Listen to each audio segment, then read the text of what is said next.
सुधार समितीच्या आजच्या बैठकीमध्ये जे आपले रक्तपेढ्या जे आहेत ते खाजगीकरण करण्याच्या संदर्भामध्ये प्रस्ताव होते ते आज नॉट टेकन केले गेलेले आहेत आणि ते खरं तर अत्यंत चांगलं झालं असं मी म्हणेन। त्याचं कारण असं आहे की मुंबईकरांनी वेगवेगळ्या पक्षांच्या माध्यमातून वेगवेगळ्या संस्थांच्या माध्यमातून जे काही रक्तदान केलेलं आहे ते रक्तदान खाजगी कोणत्याही संस्थेना किंवा कंपनीना देऊन त्याची विक्री होऊ नये अशा प्रकारचं मत माझं व्यक्तिशः देखील आहे। आणि आता आपण जसं म्हणताय की मातोश्रीवरून देवेंद्र फडणवीस साहेबांना फोन गेला आणि त्याच्यानंतर काही सूचना आल्या असतील याची मला काही कल्पना, पण तसं जर झालं असेल तर तेही मुंबईकरांच्या आणि मुंबई महानगरपालिकेच्या कारभाराच्या हिताचं आहे। त्यामुळे त्याचंही मी मनपूर्वक एक शिवसैनिक म्हणून स्वागत करतो आणि शिवसेना आणि आमच्या एकनाथ शिंदे साहेबांची देखील हीच भूमिका आहे। आमच्या नगरसेवकांनी देखील सुधार समितीमध्ये हीच भूमिका मांडली की हा प्रस्ताव आपण स्वीकारता कामा नये।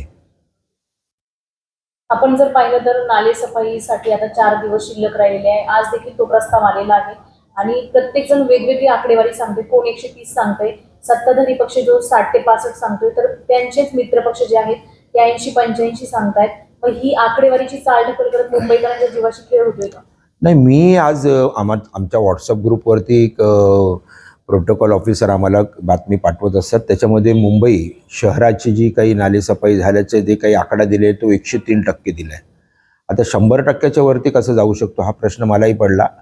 त्यामुळे मी स्वतः याची माहिती मिळवण्याचा प्रयत्न करतोय, कारण आम्ही महापौर आणि मी आणि आमचे स्टँडिंग कमिटीचे चेअरमन आहेत, मुंबई महानगरपालिका भाजपाचे अध्यक्ष आहेत अमित साटमजी, मंत्री लोढाजी आहेत, अनेक मंडळींनी अनेक नगरसेवकांनी ह्या नालेसफाईची पाहणी केली, त्यांना प्रत्यक्ष त्या नालेसफाईची झालेलं काम माहिती पडतं।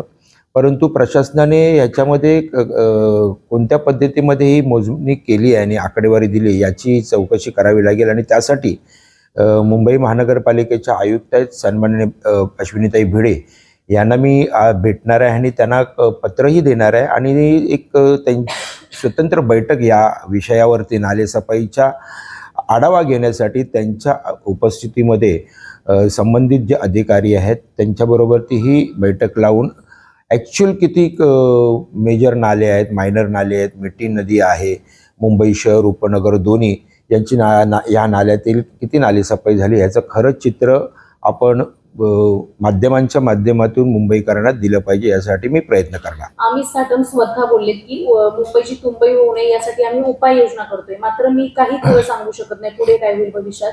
त्याचबरोबर आपण जर पाहिलं तर या वक्तव्यावरून असं वाटतंय का पालिकेचे अधिकारी आणि सत्ताधारी जे पालिकेतले आहेत त्यांना कुठेतरी अपयश येताना दिसतंय, त्यामुळेच हे कुठेतरी वक्तव्य केलं जातंय? नाही, आता त्यांचं बोलण्याचा उद्देश असा असू शकतो की भरपूर पाऊस पडला तर त्याचे परिणाम काय होतात ते आपण 26 जुलैला पाहिलेले 2006 साली। तसं काही झालं तर ते आपण काही निसर्गाच्या पुढे आपण काही जाऊ शकत नाही, परंतु तरी देखील मुंबई महानगरपालिकेने कमी वेळामध्ये खूप चांगल्या पद्धतीची तयारी केलेली आहे। आपण जवळजवळ 547 पंप आपण तिथे तयार ठेवलेले आहेत अगोदर पाऊस येण्याच्या पूर्वीच।